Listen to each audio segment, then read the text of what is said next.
Hi, I'm Joe Connolly, and I'm here with a guest who I met at one of our WCBS Small Business Breakfasts in Westchester County.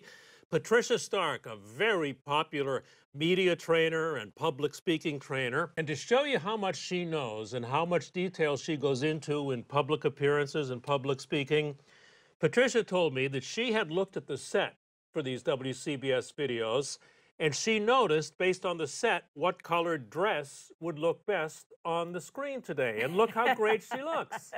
Thanks, Joe. It's great to be here. It's not just what looks best, but what's going to pop and make someone stand out. You never want to blend into the background.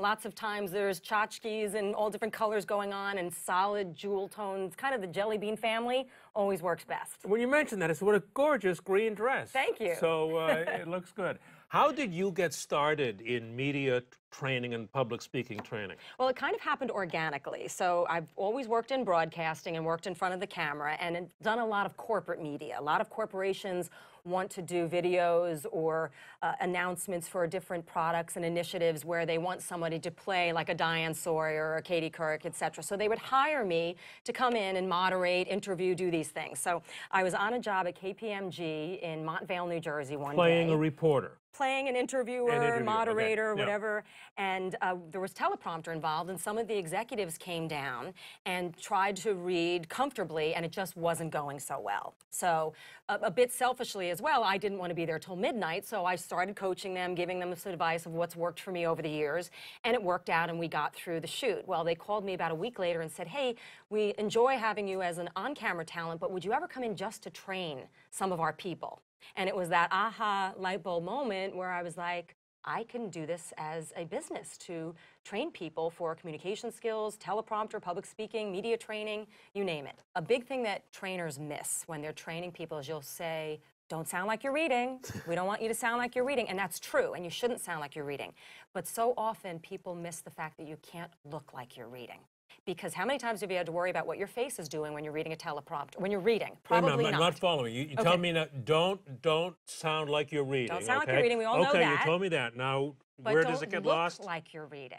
So when you've read, okay, you're Patricia, not worrying what your face is reading. doing usually. Hello, right. Patricia. Right. Okay. So you have to. How do you then not look like you're reading? You have to have great facial expressions. You have to picture in your mind, who am I talking to? Like right now when I'm speaking to you, right. Your eyebrows, your smiles, your eye contact is all helping me communicate. When we're looking at a camera of a lens or a teleprompter, we're getting no human connection or feedback. So in our mind's eye, we have to really 100%, even if we're taping this, be live in our mind that we're speaking to somebody just like FaceTime or Skype. We have to commit to who that is, why we're helping them, why we're being of service, and have that human conversation and make that hunk of metal become a human.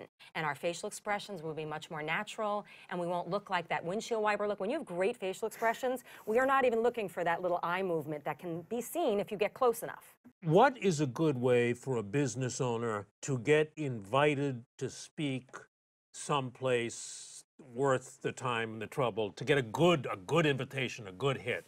I think that you have to hang your shingle out there and let people know that you're even interested. Not just the fact that you're available for speaking, but what would you like to speak about? Pick up some topics. Think of things that are either evergreen or certain times of the year or the latest news, and formulate topics and speeches ahead of time so that you could give them to multiple great places. That's an idea. Send them to your business groups, your local Rotary, whomever, and give 3, 4, 5, or 6 topics that you would be interested in speaking about. Absolutely. It's just like if I'm working with a client that's an expert and they want to pitch the media. Make their job easy. Do it for them. Create the content, the ideas, pitch it where it's timely, where it's interesting. Watch what other people are doing and think to yourself, what do I have to offer that I can kind of not recreate the wheel? Communication skills have always been hugely important, but now more than ever, video, being in front of the camera. People who never would think that they were going to be in front of the camera have to be in front of the camera these days. Even I have one client that is going around the country teaching people that written testimonials are losing their luster. People want to see video testimonials, even of your clients, because they're so much more, they're like 1,000 times more effective than a written testimonial. How do you get customers to do spontaneous testimonials?